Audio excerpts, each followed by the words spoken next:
mechanism? So it's a double-edged sword. Blockchains have a lot of different applications. For those who aren't familiar with them in the audience, basically a kind of distributed database that's very difficult to tamper with.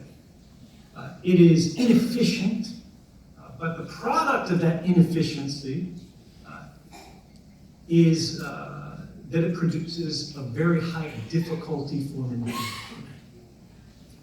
Now, the most popular example that we have, of course, are cryptocurrencies such as Bitcoin.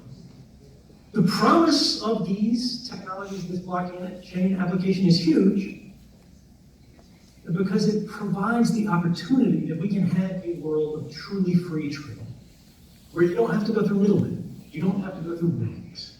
Right now, the technology is simply too crude.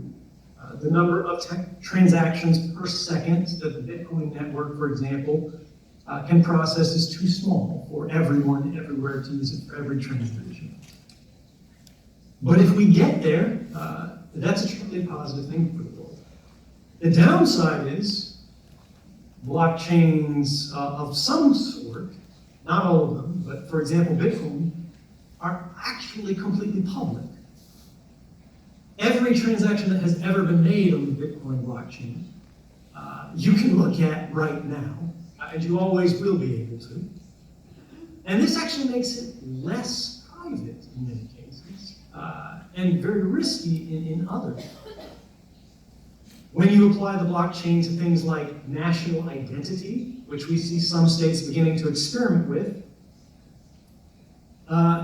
this is sort of frightening because people could start to make records about you, your activity, your life, that can never be forgotten.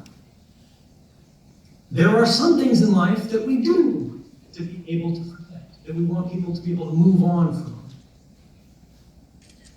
And if we create a perfect method of capturing history, it can be applied to enabling a perfect history of private transactions, which allow anonymous and instant trade across borders. Fabulous thing. But it could also create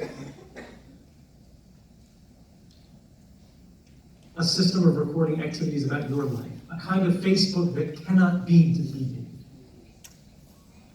And for me, that's not an exciting thing, that's a very scary thing.